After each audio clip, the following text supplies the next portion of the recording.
Hello students, कैसे हैं आप सभी लोग। आप उम्मीद है कि आप सभी लोगों की तैयारी बढ़िया चल रही होगी। आज हम लोग बिहार के ज्योग्राफी के बारे में कुछ क्वेश्चंस को देखेंगे। चूँकि ये जो सीरीज चल रहा है हम लोगों का, भूगोल के प्रश्नों के से संबंधित अलग-अलग जो क्वेश्चंस हम लोगों ने पिछले वीडियो में डाले, उसी संदर्भ में आज हम लोग बिहार के ज्योग्राफी के विषय में कुछ क्वेश्चंस को देखेंगे। आइए शुरुआत करते हैं सबसे पहले प्रश्न से। देखिए, सबसे पहला प्रश्न यहाँ पर है कि बिहार का अक्षांश और देशांतर विस्तार, ठीक है, क्या है? तो बिहार का अक्षांश एवं देशांतर विस्तार है। यहाँ पर कई सारे ऑप्शंस दिए हुए हैं, ठीक है। 24 डिग्री 20 मिनट नॉर्थ से लेकर के 27 डिग्री 31 मिनट नॉर्थ, एवं और साथ साथ में अक्षांश के साथ में क्वेश्चंस कह रहा है देशांतर के बारे में भी।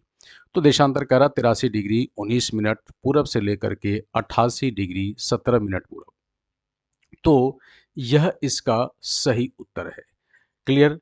तो अब यहाँ पर देखो क्या है कि जब भी किसी भी क्षेत्र के बारे में हम लोग सामान्य तौर से जब चर्चा करते हैं, तो सबसे पहले हम उस क्षेत्र का अक्षांश और देशांतर के बारे में ही चर्चा करते हैं। क्योंकि अक्षांश और देशांतर, जैसा मैंने पिछले आपके वीडियो में अगर आप देखेंगे तो उसमें मैंने बड़ा स्पष्ट किया है कि जब भी किसी क्षेत्र के लोकेशंस के बारे में बात करते हैं, तो सबसे पहले वहाँ के अक्षांश और देशांतर के विषय में ही बात करते हैं। स्वाभाविक है कि ये प्रश्न भी उसी से संबंधित है। अब एक और चीज़ को हम लोग जैसे जानें कि जब भी हम लोग अक्षांश के बारे में बात करते हैं, तो अक्षांश किसी भी भाग का, ठीक है, उत्तर से दक्षिण के विस्तार की चर्चा करता है, यानी कि इसके नॉर्थ से लेकर के उस क्षेत्र के साउथ तक के बारे में चर्चा करता है। क्लियर। जबकि हम जब देशांतर के बारे में चर्चा करते हैं, तो देशांतर किसी भी क्षेत्र के बारे में, यानी उस क्षेत्र के पश्चिम से लेकर के उसके पूरब के बारे में चर्चा करता है, जबकि अक्षांश जो है वह इसके नॉर्थ और साउथ के बारे में चर्चा करता है। तो जैसे बिहार का अक्षांश और देशांतर विस्तार है, तो यहाँ पर यदि हम लोग देखें तो ये जो भाग देख रहे हो, ये बिहार का सबसे दक्षिणी भाग है। तो जो गया जिला है, ये सबसे दक्षिणी भाग है। और यदि हम लोग यहाँ पर देखें तो ये पूर्वी चंपारण है, पश्चिमी चंपारण, सॉरी, पश्चिमी चंपारण है, तो ये सबसे उत्तरी भाग है। तो इसका मतलब है ये जो हम देख रहे हैं 24 डिग्री 20 मिनट नॉर्थ, तो ये कहाँ पर मिलेगा? तो ये इसी जगह पर मिलेगा, यानी कि 24 degree 20 minute, sorry 20 minute north. Clear. और फिर यहाँ पर कितना देख रहे हैं? तो देख रहे हैं 27 डिग्री 31 मिनट नॉर्थ, तो इसका मतलब है यह है 27 डिग्री 31 मिनट, यह नॉर्थ है। एक और चीज़ हम लोग बताते चले कि हम लोग ग्लोब में जितनी भी क्षेत्र हैं, उन सभी को हम लोग डिग्री में, मिनट में और सेकंड में बांट लेते हैं। हर एक डिग्री जो भी होगा वह 60 मिनट में बटा हुआ होगा, और हर मिनट जो है यह फिर 60 सेकंड में बटा हुआ होगा। क्लियर। तो यहाँ पर हम लोग जैसा देख रहे हैं, तो 24 डिग्री 20 मिनट नॉर्थ से लेकर के 27 डिग्री 31 मिनट नॉर्थ तक इसका ये विस्तार है। क्लियर है। तो ये इसका स्टेटमेंट सही है। 83 डिग्री 19 मिनट पूरब कह रहा है, तो इसका मतलब यहाँ पर है कि यह बिहार के सबसे पश्चिम जो भाग है, यहाँ से लेकर को सबसे पूर्वी भाग है। तो अब अगर हम लोग देखें तो सबसे पश्चिमी भाग कहाँ पर हो जाएगा? तो ये वाला सबसे पश्चिमी भाग है कैमूर का। तो इसका मतलब है यह एरिया है, तो 83 डिग्री और यहाँ पर हम लोग देख रहे हैं 19 मिनट पूरब से लेकर के और अधिकतम कितना दूर तक? तो ये वाला जो तुम भाग देख रहे हो, ये इसके बारे में बता रहा है, यानी कि 88 डिग्री। क्लियर। और 17 मिनट इसके पूरब तक इसका विस्तार है। तो यह पहला वाले स्टेटमेंट जो है वह सही है। चलिए, नेक्स्ट प्रश्न की तरफ हम लोग आगे बढ़ते हैं। बिहार के उत्तर एवं दक्षिण की लंबाई लगभग कितनी है? अब देखिए क्या है कि मैंने जैसा आपको बताया कि जब हम लोग अक्षांश के बारे में बात करते हैं, तो अक्षांश क्या होता है? तो ये समानांतर रेखाएं होती हैं। और दो अक्षांश के मध्य कितनी दूरी होती है? तो दो अक्षांश के मध्य जो है यह दूरी 111.13 किलोमीटर की होती है। क्लियर। तो इस आधार पर यदि हम लोग देखें, तो उत्तर और दक्षिण तक के विस्तार के बारे में बात हो रही है, यानी कि बिहार का यहाँ से लेकर के और इसके दक्षिण तक के यदि विस्तार के बारे में बात कर रहे हैं, तो यह कितना किलोमीटर है? तो उत्तर से दक्षिण तक की जो लंबाई है, यह कितनी है? तो यह 345 किलोमीटर है। और अगर ये क्वेश्चन आए, ये 345 किलोमीटर हमने कैसे ज्ञात किया है? तो हमने जो अक्षांश का जो विस्तार है, उसी आधार पर हमने बिहार के उत्तर और दक्षिण की लंबाई को हमने ज्ञात किया है। क्लियर? चलिए नेक्स्ट प्रश्न की तरफ हम लोग आगे बढ़ते हैं। राज्य का भौगोलिक आकार किस प्रकार है? यानी कि यह प्रश्न कह रहा है कि राज्य का जो आकार है, क्या यह वृत्ताकार है, क्या यह पूरी तरह से स्क्वायर है, क्लियर है? तो किस प्रकार का है ये? तो देखो, बिहार का यदि हम लोग देखते हैं, तो उत्तर से दक्षिण तक की अभी जस्ट हम लोगों ने लंबाई देखी, तो ये कितना है? तो यह 345 किलोमीटर है। और जबकि बिहार के यदि पश्चिम और पूरब की लंबाई को अगर हम देखें, तो यह कितने किलोमीटर है? तो यह 483 किलोमीटर है। क्लियर? तो यह 483 किलोमीटर है और ये वाला देख रहे हैं, तो इसका मतलब है कि बिहार का जो पश्चिम से पूरब तक का जो विस्तार है, यह बिहार के उत्तर और दक्षिण के जो विस्तार हैं, इनके विस्तार से यह एरिया ज़्यादा है। इस आधार पर बिहार का आकार कैसा होगा? तो इसका जवाब होगा कि बिहार का आकार कैसा होगा? तो यह आयताकार है। क्लियर? चलिए नेक्स्ट प्रश्न की तरफ हम लोग आगे बढ़ते हैं। अगला प्रश्न कह रहा है कि बिहार का सबसे उत्तरी जिला कौन होगा? यानी कि यह प्रश्न पूछ रहा है कि बिहार का सबसे उत्तरी, तो देखो, बिहार ही नहीं बल्कि भूगोल में किसी भी क्षेत्र का, जैसे हम लोग यदि बात करते हैं कि भारत का सबसे उत्तरी भाग कौन सा है, तो इसका मतलब ये हुआ कि जब हम ये कहते हैं कि इंदिरा कौल है सबसे नॉर्दर्न भाग, तो इसका मतलब है कि भारत का सबसे उत्तरी भाग कितना डिग्री है? तो ये 37 डिग्री 6 मिनट नॉर्थ है। और मुख्य भारत का सबसे दक्षिणी भाग कितना है? तो 8 डिग्री 4 मिनट नॉर्थ है। क्लियर है? तो यहाँ पर यानी कि अगर हम देखते हैं, तो कन्याकुमारी जो है, ये मुख्य भारत का सबसे दक्षिणी भाग है। और अगर हम लोग बात करें अंडमान निकोबार द्वीप समूह, जो कि 6 डिग्री 4 मिनट नॉर्थ है, तो ये संपूर्ण भारत का सबसे दक्षिणी भाग है। और 37 डिग्री 6 मिनट नॉर्थ जो हम लोग देख रहे हैं, ये भारत का सबसे उत्तरी भाग है। तो इसका मतलब यहाँ पर ये हुआ कि इंदिरा कॉल की जब हम बात करते हैं, तो उसका लोकेशन इस स्थान पर है। जब हम कन्याकुमारी की बात करते हैं, तो उसका स्थान यहाँ पर है। और जब हम अंडमान निकोबार द्वीप में इंदिरा पॉइंट की बात करते हैं, तो उसका स्थान 6 डिग्री 4 मिनट नॉर्थ है। इसका मतलब यहाँ पर ये हुआ कि अक्षांश के द्वारा हम किसी भी भाग का दक्षिण और उत्तर के जो एक्सट्रीम पॉइंट्स होते हैं, उसके हम जानकारी प्राप्त करते हैं। तो बिहार का सबसे उत्तरी जिला यदि हम लोग कह रहे हैं कि कौन सा होगा, तो स्वाभाविक है कि उत्तरी जिला जो होगा वो होगा पश्चिमी चंपारण। यानी ये जो भाग देख रहे हो, यह भाग बिहार का सबसे उत्तरी भाग है। क्यों? क्योंकि हम लोग अभी जस्ट देखा कि ये कितना डिग्री पर है, तो ये 27 डिग्री 31 मिनट नॉर्थ पर है। और इसी तरह से यदि कहा जाए कि बिहार का सबसे दक्षिणी भाग कौन सा है, तो ये गया जी, जिसे गया जी जो है, ये सबसे दक्षिणी भाग माना जाएगा। क्यों? क्योंकि इसका लोकेशंस कितना डिग्री पर है? तो यह लोकेटेड है 24 डिग्री 20 मिनट नॉर्थ पर। क्लियर? तो इसका मतलब ये हुआ कि गया जी सबसे दक्षिणी जिला हो जाएगा और पश्चिमी चंपारण जो है, यह सबसे उत्तरी जिला होगा। चलिए नेक्स्ट प्रश्न की तरफ हम लोग आगे बढ़ते हैं। कह रहा है कि बिहार की पूर्वी और पश्चिमी चौड़ाई कितनी किलोमीटर है? अभी हम लोगों ने प्रश्न में देखा था कि उत्तर और दक्षिणी लंबाई के बारे में हम लोग देख रहे थे। अब ये कह रहा है कि बिहार का पश्चिमी और पूर्वी जो चौड़ाई है वो कितना है? तो यह जो है, यह कितना है? तो यह 483 किलोमीटर है।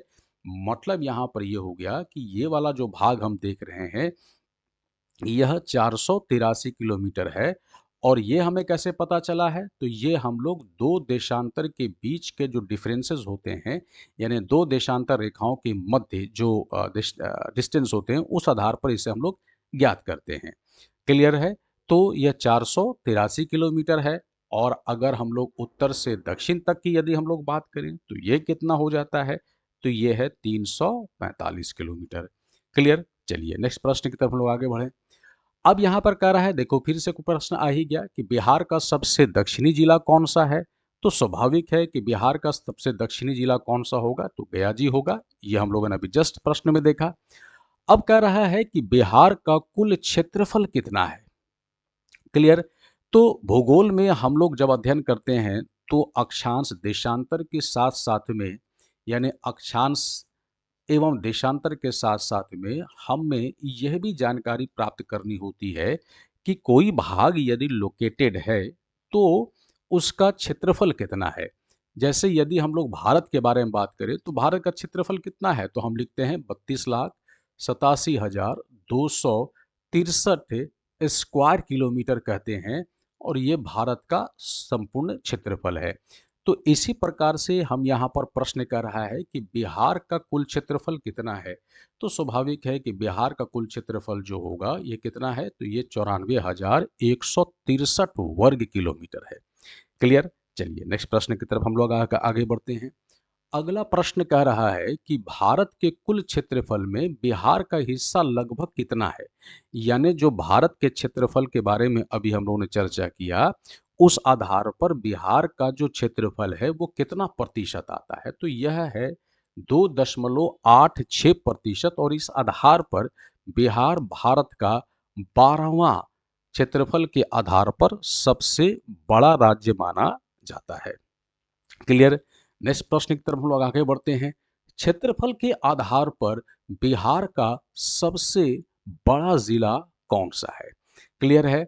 तो यहां पर यदि हम देखें तो पश्चिमी चंपारण जो है, यानी ये वाला जो भाग देख रहे हैं, यह क्षेत्रफल के आधार पर बिहार का सबसे बड़ा जिला माना जाता है। क्लियर। नेक्स्ट प्रश्न की तरफ हम लोग आगे बढ़ते हैं। क्षेत्रफल के आधार पर बिहार का सबसे छोटा जिला कौन सा है। तो स्वाभाविक है कि यदि हम लोग यहाँ पर देखें तो यहाँ पे हमें देखने को मिल रहा है शिवहर, यानी ये जो हम देख रहे हैं ये शिवहर जिला जो है यह सबसे छोटा जिला माना जाता है। जबकि जब हम लोग देख रहे हैं तो पश्चिमी चंपारण जिला जो है यह बिहार का क्षेत्रफल के आधार पर सबसे बड़ा है और शिवहर सबसे छोटा जिला माना जाता है। नेक्स्ट प्रश्न की तरफ लोग आगे बढ़ें। बिहार के कितने जिले नेपाल से लगते हैं।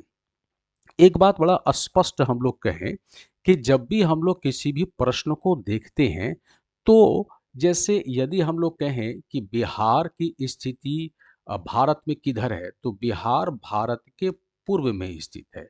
बिहार भारत के कहाँ पे है, तो पूर्व में स्थित है। बिहार क्या तटीय राज्य है, तो नहीं। बिहार कैसा राज्य है, तो बिहार एक लैंडलॉक्ड स्टेट है, यानी कि बिहार एक स्थलबद्ध राज्य है। तो स्थलबद्ध राज्य है तो इसका मतलब है कि बिहार के चारों तरफ जो है वह इसकी सीमाएं बनी हुई हैं। तो अगर हम बिहार के नॉर्दर्न भाग को देखें, यानी ये वाले भाग को देखें, तो यहाँ पर यदि हम लोग देखते हैं तो इधर नेपाल है। इधर यदि हम लोग देखते हैं तो उत्तर प्रदेश है। इधर यदि हम लोग देखते हैं तो वेस्ट बंगाल है। क्लियर। और यहाँ पर यदि हम लोग देखें तो यह झारखंड राज्य है। इसका मतलब है कि बिहार चारों ओर से स्थल से घिरा हुआ है। अब यहाँ पे प्रश्न कह रहा है कि बिहार के कितने जिले नेपाल से सीमा बनाते हैं। क्लियर है। तो देखो पश्चिमी चंपारण यह भी सीमा बनाते हैं, पूर्वी चंपारण है यह भी सीमा बनाते हैं, सीतामढ़ी हो गया, मधुबनी है, सुपौल है, अररिया है और किशनगंज है। मतलब ये हुआ 1, 2, 3, 4, 5, 6 और 7। मतलब ये हुआ कि नेपाल से सीमा बनाने वाले बिहार के कितने जिले हो जाएंगे, तो इनकी संख्या हो जाएगी 7। क्लियर। चलिए नेक्स्ट प्रश्न की तरफ हम लोग आगे बढ़ते हैं। नेक्स्ट प्रश्न कह रहा है ने निम्न में से कौन सा जिला नेपाल से सीमा साझा करता है। सुपौल, गयाजी, रोहतास और कटिहार। तो देखो सुपौल जिला ही केवल नेपाल से सीमा बनाता है इस ऑप्शंस के आधार पर, क्योंकि गया तो इधर है। क्लियर। और ये झारखंड राज्य के साथ में सीमा बनाता है। यदि हम रोहतास को देखें तो रोहतास जो है यह सीमा बनाता है उत्तर प्रदेश और झारखंड राज्य के साथ में। तो और यहाँ पर यदि कटिहार को देखें तो कटिहार जो है यह पश्चिम बंगाल राज्य से सीमा बनाता है? तो इसका यहाँ पर स्पष्ट है कि इस आधार पर जवाब क्या होगा, तो ये सुपौल जिला हो जाएगा। नेक्स्ट प्रश्न की तरफ आगे बढ़ते हैं। कहता है इन इनमें से किस जिले की सीमा पश्चिम बंगाल से लगती है? तो देखो, पश्चिम बंगाल की यदि हम लोग बात करते हैं तो पश्चिम बंगाल से बिहार के 3 जिले सीमा बनाते हैं। क्लियर? यानी यदि हम लोग बात करते हैं वेस्ट बंगाल के साथ में, तो वेस्ट बंगाल में से सीमा बनाती है किशनगंज, पूर्णिया और कटिहार जिला। यानी कि पश्चिम बंगाल से बिहार के 3 जिले सीमा बनाते हैं। तो इस आधार पर यदि हम लोग देखें तो कटिहार जिला जो है, यह सीमा बनाता है पश्चिम बंगाल के साथ में। क्योंकि यदि हम यहाँ पर मैप में देख रहे हैं तो सहरसा यहाँ पे स्थित है, ये किसी सीमा नहीं बनाते हैं। यदि हम लोग देख रहे हैं तो बक्सर जो है, यह उत्तर प्रदेश के साथ में सीमा बना रहा है। क्लियर? और औरंगाबाद यदि हम लोग देख रहे हैं तो यह झारखंड राज्य के साथ में सीमा साझा करता है। क्लियर? चलिए नेक्स्ट प्रश्न की तरफ हम लोग आगे बढ़ते हैं। नेक्स्ट प्रश्न कह रहा है निम्न में से किस जिले की सीमा झारखंड से, और यहाँ पर लिखा है, नहीं लगती है? तो देखो, झारखंड के साथ में सीमा कौन कौन बनाता है, तो सबसे पहले यदि हम लोग देखें तो रोहतास, इसके अलावा यदि हम देखते हैं तो औरंगाबाद, फिर हम लोग देखते हैं तो गया जी, इसके अलावा नवादा, इसके अलावा जमुई, इसके अतिरिक्त बांका और भागलपुर। तो मतलब और साथ में कटिहार। तो इसका मतलब यहाँ पर ये हुआ 1, 2, 3, 4, 5, 6, 7 और 8।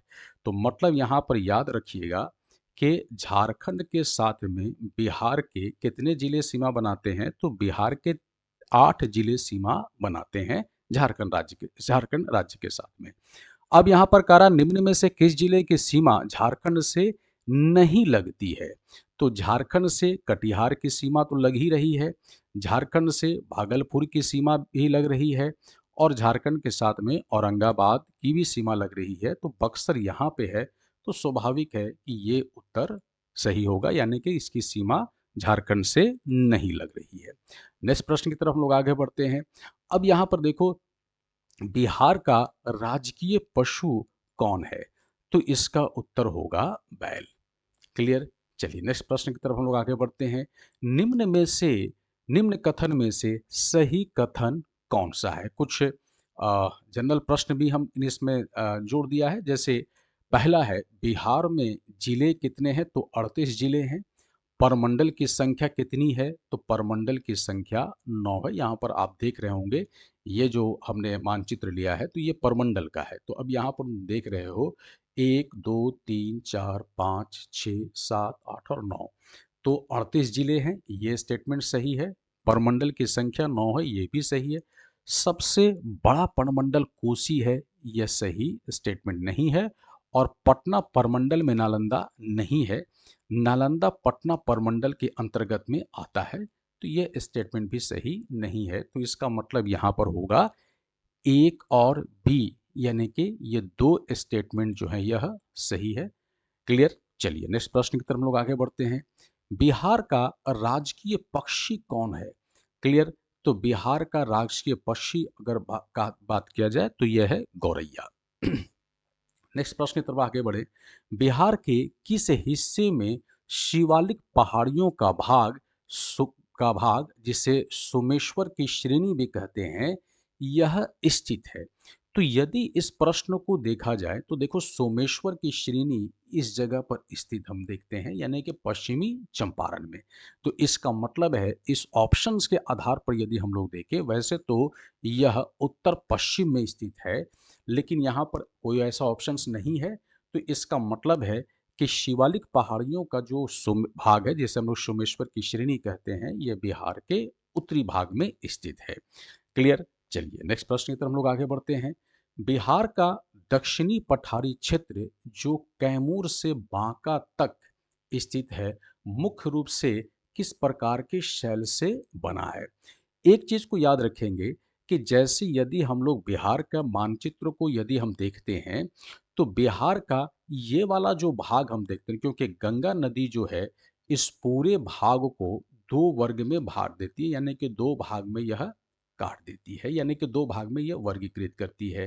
तो अगर हम यहाँ पर देखें तो ये वाला जो भाग हम देखते हैं, यह भाग पूरी तरह से हमारा उत्तर बिहार यानी कि नॉर्थ बिहार कहलाता है। और ये वाला जो हम भाग देखते हैं, यह बिहार का दक्षिणी भाग कहलाता है। तो यह दक्षिणी भाग है और यहाँ पर यदि हम लोग देखें, तो ये वाला जो तुम भाग देख रहे हो, जो सीमा बनाता है किसके साथ में? तो झारखंड राज्य के साथ में यह जिला सीमा बनाता है।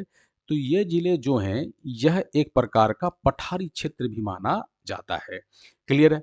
तो अब यहाँ पर जैसे लिखा है कि कैमूर से लेकर के बांका तक का ये जो पूरा हम भाग को देखते हैं, इस प्रकार किस प्रकार के शैल से बना हुआ है? तो स्वाभाविक है, यह प्राचीन शैलों से बना हुआ है और यह है नीस, शिस्ट और ग्रेनाइट शैलों से यह निर्मित है। और जबकि ये वाला जो हम भाग देख रहे हैं नॉर्थ बिहार, यह मूल रूप से किस कैसे शैलों से निर्मित है? तो ये एक प्रकार का प्लेस्टोसीन, जो आप कह सकते हैं कि सबसे नवीनतम शैल माना जाता है, ठीक है? उन्हीं शैलों से यह भाग निर्मित है। क्लियर है? चलिए, नेक्स्ट प्रश्न की तरफ आगे हम लोग बढ़ते हैं। अगला प्रश्न कह रहा है, निम्नलिखित में से कौन सा पर्वतमाला भूगर्भीय रूप से अधिक पुरानी मानी जाती है? यानी कि यदि हम लोग देखें तो शैल संरचना के आधार पर कौन सा इनमें अलग अलग जो नामें लिखी हुई हैं, तो इनमें से सबसे प्राचीन, यानी ये जो हमें ऑप्शंस में दिया हुआ है, यहाँ पर यदि हम लोग देखें तो जो खड़गपुर की पहाड़ियाँ हैं, यह इनमें से सबसे प्राचीन मानी जाती हैं। क्लियर है? क्योंकि अगर हम लोग जैसे देखते हैं, सोमेश्वर की जो श्रेणी है, यह मूल रूप से प्लेस्टोसीन काल का निर्मित है, ये नवीनतम है। यदि हम लोग कैमूर के पठारी भाग को यदि हम लोग देखते हैं, तो यह मूल रूप से विंध्य के शैलों से यह निर्मित भाग माना जाता है। तो यह सभी के सभी भाग जो हैं, उनमें से सबसे प्राचीन यदि देखा जाए तो ये हमारा खड़गपुर की पहाड़ियाँ मानी जाएँगी। क्लियर है? चलिए नेक्स्ट प्रश्न की तरफ हम लोग आगे बढ़ते हैं। नेक्स्ट प्रश्न कह रहा है, राजगीर की पहाड़ियाँ निम्नलिखित में से 5 पहाड़ियों के किस समूह से घिरी हुई हैं? क्लियर है? क्योंकि जैसा मैंने अभी बताया कि यदि बिहार के दक्षिणी भाग की तरफ अगर हम लोग जाते हैं, तो ये दक्षिणी भाग जो है, ये पहाड़ियों से निर्मित है और पठारी भाग है। तो यहाँ पर यदि हम लोग देखें तो राजगीर की पहाड़ियाँ निम्नलिखित में से किस पहाड़ियों के समूह से घिरी हुई क्षेत्र के रूप में मानी जाती है? तो ये हमारा है रत्नागिरी, विपुलचल, वैभागिरी, सोनगिरी और उदयगिरी। यानी ये 5 पहाड़ियों के ये क्षेत्रों से ये घिरी हुई मानी जाती है। क्लियर है? चलिए नेक्स्ट प्रश्न की तरफ हम लोग आगे बढ़ते हैं। बिहार का सबसे ऊंचा पर्वत शिखर सोमेश्वर शिखर किस जिले में स्थित है? अभी जस्ट हम लोगों ने चर्चा किया कि ये वाला जो भाग हम देखते हैं, ये सोमेश्वर का भाग है। तो यह किस जिले में स्थित है? तो यह है पश्चिमी चंपारण जिले में स्थित है। क्लियर है? चलिए नेक्स्ट प्रश्न की तरफ आगे बढ़ते हैं। निम्नलिखित में से कौन सा जिला दक्षिणी बिहार के पठारी क्षेत्र का हिस्सा नहीं है? यानी कि जैसे ये वाले जो भाग को हम देखते हैं, ये पठारी क्षेत्र के आस के भाग माने जाते हैं। ये वाले जो पूरे के पूरे हम लोग भाग को देखते हैं, यानी कि रोहतास, औरंगाबाद, गया, नवादा, जमुई, बांका। क्लियर है? और अगर हम लोग बात करें तो थोड़ा भागलपुर का कुछ क्षेत्र और यहाँ वाला जो क्षेत्र माना जाता है। कह रहा है कि निम्नलिखित में से कौन सा जिला दक्षिणी बिहार के पठारी क्षेत्र का हिस्सा नहीं माना जाता है? तो देखो, औरंगाबाद, बांका और जमुई तो है इसमें। क्लियर है? तो इसका मतलब है शिवहर, यहाँ पर जो हम लोग अभी जस्ट देख रहे थे, तो ये वाला जो भाग है, यह बिहार के जो पठारी क्षेत्र हैं, उनका भाग यह माना नहीं जाता है। क्लियर है? तो इस प्रकार से इन जनरल आज हम लोगों ने बिहार के सामान्य भूगोल के बारे में चर्चा किया है, यानी कि इससे संबंधित कुछ प्रश्न हम लोगों ने यहाँ पर देखे हैं। उम्मीद है कि ये प्रश्न आपके जो रिवीजन सीरीज आप जो कर रहे होंगे, उसमें आपको काम आएगा। अगले जो सीरीज हम इसमें देंगे, इसमें हम लोग बिहार की अन्य जो भौगोलिक परिचय हैं, यानी अभी हमारा जो सीरीज चल रहा है, यह बिहार के ज्योग्राफी से रिलेटेड है। क्योंकि मूल रूप से अगर हम देखें तो हम इसमें वर्ल्ड ज्योग्राफी भी पढ़ेंगे, यानी कि विश्व का भूगोल भी हम इसमें पढ़ेंगे। इसमें हम लोग इंडियन ज्योग्राफी भी हम लोग पढ़ेंगे। क्लियर है? लेकिन चूंकि स्टेट पीसीएस के एग्जामिनेशन है, तो स्वाभाविक है कि स्टेट के ज्योग्राफी को भी हमें ध्यान देना होगा। तो अभी हम लोग बिहार के ज्योग्राफी को देखेंगे, क्लियर है? और 2-3 वीडियो के बाद हम लोग फिर इंडियन ज्योग्राफी को देखेंगे और फिर हम लोग वर्ल्ड ज्योग्राफी देखेंगे। इस बीच हमारे जो अन्य इम्पोर्टेंट एस्पेक्ट्स होंगे, उस पर भी हम लोग चर्चा करते रहेंगे। धन्यवाद। चैनल को आप सभी लोग सब्सक्राइब कीजिए, ज़्यादा से ज़्यादा दोस्तों के साथ में इसे शेयर कीजिए और लाइक इसको कीजिए, ताकि हम इसी प्रकार से और बढ़िया से बढ़िया वीडियो आपके लिए हम समय निकाल करके लाते जाएं। क्लियर? धन्यवाद।